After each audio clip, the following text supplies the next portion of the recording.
Okay. मुझे जुकाम हो गया है, मैं ठंडा पी लिया। थोड़ी सी रेंज रखते हैं, ज़्यादा बड़ी नहीं रख सकते। यहाँ से यहाँ तक की काफ़ी है। देखो एक पैरेलल चैनल यहाँ बन रहा है, वैसे तो मैं ऐसे भी कनेक्ट कर सकता हूँ इसको, just like this. Best connectivity है, one of the best support trend line है हमारे सामने, इसलिए मैं इसको बोलूँगा एक trending support. You can see like this. ये हमारे सामने एक ट्रेंडिंग सपोर्ट है। मैंने इसको ज़्यादातर बुलिश पैटर्न्स के साथ कनेक्ट किया हुआ है, आप देख सकते हो। देखो इस वक्त तो ये सबसे यही एक लाइन है जिसमें सबसे ज़्यादा पॉइंट्स कनेक्ट होंगे, बाकी और किसी में नहीं होने वाले। ओके। और यहाँ पर हमारे सामने थोड़ा सा जो है कंसिस्टेंट एरिया भी क्रिएट हो रहा है, लाइक दिस। आप देख सकते हो ये कंसिस्टेंट एरिया है, ठीक है। जहां से उठती है वहां आ जाती है, मूव कंप्लीट हो जाता है, फिर ऊपर चली जाती है, ठीक है। और अब ये फैलने की कोशिश कर रही है, you can see like this. So ये एक सपोर्टिव एरिया मार्केट का, and we have a curved area like this. Market में ज़्यादातर कर्विंग ही बनती है यार, मेरे को तो कर्विंग ही नज़र आती है। तुम लोगों को भी कर्विंग नज़र आने लग गई क्या आजकल? इससे ज़्यादा मुझे लगता नहीं तुम्हें कुछ नज़र आएगा। नहीं आएगा तो तुम लोग हाँ में हाँ मिला दोगे, हैं? ऐसी है। नहीं आए नहीं आएगा तो तुम हाँ में हाँ मिला दोगे कि हाँ भाई हाँ में हाँ, क्या तो सही है। और अगर गलत हो गया फिर?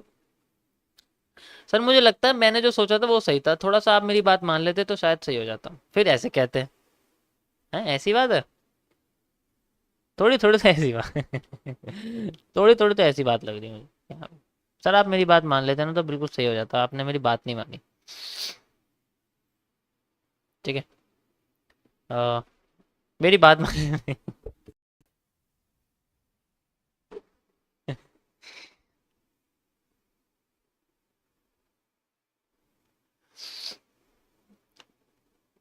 कोई बात नहीं, ज़्यादातर है। अच्छी बात है यार, तुम लोग जो है डिसाइड करते हो चीज़ों का। ओके। देखो मैंने एक कर्व सपोर्ट भी लगा दिया, मैंने एक ट्रेंडिंग सपोर्ट भी लगा दिया, दोनों चीज़ें हमारे सामने हैं। और अभी फ़िलहाल के लिए ज़्यादातर इन्वर्स बेस एंगल्फिंग बनी हुई है मार्केट में। कंबाइन कर दूंगा तो आपको बुलिश एंगल्फिंग ही दिखेगी, वो बन रही है। और मार्केट अपने आप को स्मूथ तरीके से ऊपर लेके जा रही है, ठीक है। ये क्या है? यही तो है जो हमें आने वाले मूव के बारे में आगाह करेगा कि क्या होने वाला है क्या नहीं होने वाला है, ठीक है। देखो ये सेंटर पॉइंट है, this is most important area like this because it is a centre point of the market. ये दोनों ट्रेंड लाइन के क्रॉसिंग पर बना हुआ है, तो ये बहुत इंपॉर्टेंट एरिया नहीं है। 2.5 घंटे बाद देखना ये इंपॉर्टेंट है या नहीं है, ठीक है। मार्क माई वर्ड्स, 2.5 घंटे बाद देखते हैं कि ये इंपॉर्टेंट एरिया है या नहीं है। ओके। अब इसमें मूव्स थोड़े बड़े आ रहे हैं, मतलब वॉल्यूम आ रहा है, अच्छा खासा वॉल्यूम आ रहा है। और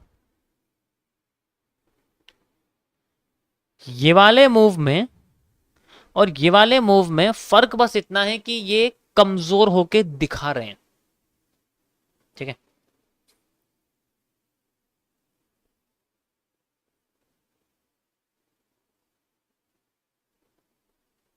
ये जो मूव है ये अपने आप को कमजोर होके दिखा रहा है, लेकिन जो ये वाला मूव है ये अपने आप को स्ट्रांग होके दिखा रहा है। वाई? क्योंकि यहां पर मार्केट में ये मूव जब आया था तो मार्केट में टुकड़ों में कैंडल्स आई थी, यहां पर ये जुड़ गई हैं, पावरफुल होके दिखा रहे हैं, दिखा रहे हैं कि हमारे पास बहुत ज्यादा पावर है।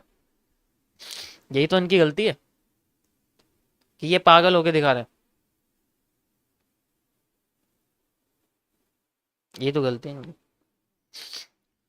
अगर किसी भी ट्रेंड को अपना मूव कंटिन्यू रखना है तो उसे पहली बात तो फेक आउट नहीं देना कभी भी, उन्हें हमेशा ब्रेकआउट के बाद रिकवरी बहुत जल्दी करनी पड़ती है, ठीक है।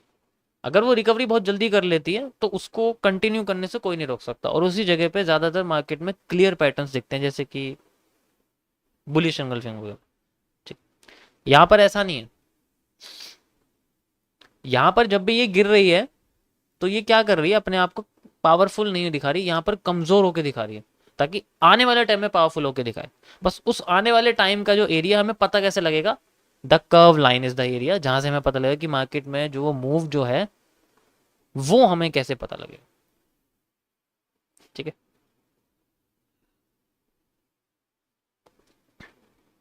अब यहां पर जो आपको एरिया दिख रहा है, ये बेसिकली एक डब्ल्यू का पैटर्न है, WM और W, मतलब MWM कह सकते हो आप इसको, ये M भी है ये W भी है, MWM का पैटर्न इसे कह सकते हो बना हुआ है।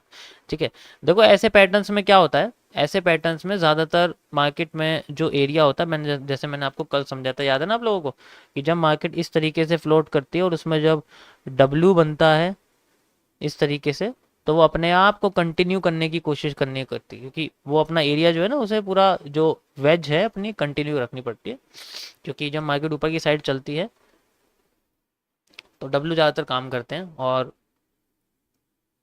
M फेल होते हैं। ओके, M फेल होते हैं। कल मैं इसके बारे में आपको ऑलरेडी समझा चुका हूँ। एक भी अगर M काम कर जाए, एक भी M अगर काम कर जाए, तो मार्केट का स्ट्रक्चर चेंज हो जाता है। ठीक है, उसी M के काम करने के लिए हमें इस एरिया को क्रॉस करवाना पड़ेगा, जो हमारे लिए मार्केट का चेंज ऑफ करेक्टर माना जाएगा। समझ आया सबको कि चेंज ऑफ करेक्टर को कैसे हम लोग आइडेंटिफाई करते हैं? ऐसे करते हैं। ठीक है, उसका नेचर समझने में टाइम लग जाता है बस, लेकिन एक बार समझ में आ जाएगा।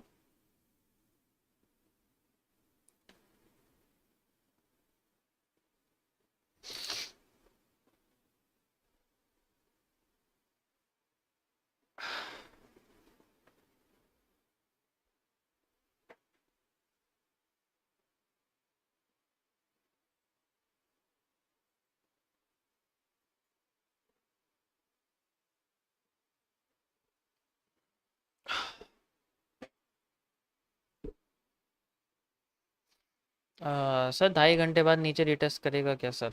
देखते हैं, ये रीज़न तो बहुत इंपॉर्टेंट।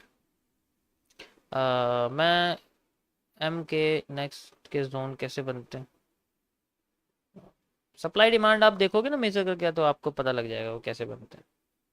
ठीक है,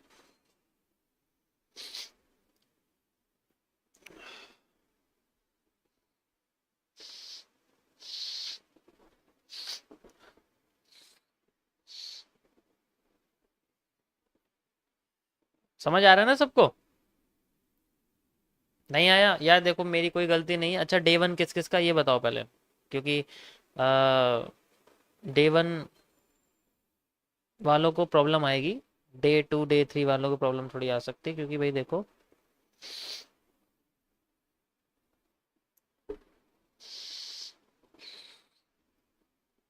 प्रॉब्लम आ सकती है।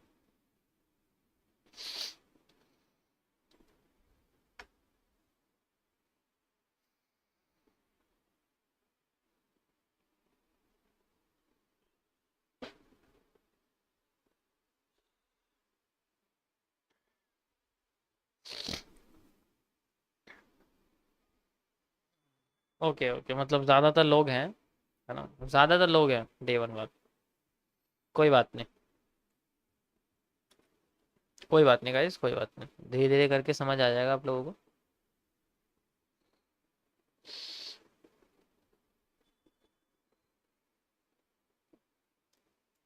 नहीं नहीं, कल तो मैं आपको बता ही चुका था फाइनेंशियल मार्केट के बारे में। आज कुछ नया बताऊंगा यार, डेली एक चीज़ रिपीट करूंगा तो फिर दिक्कत हो जाएगी ना, फिर फायदा ही क्या उस चीज़ का।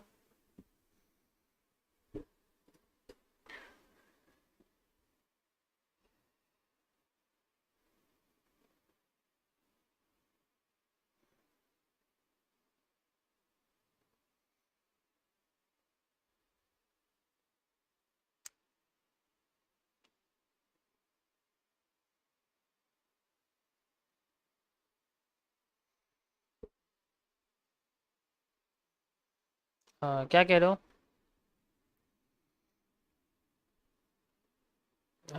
Proper playlist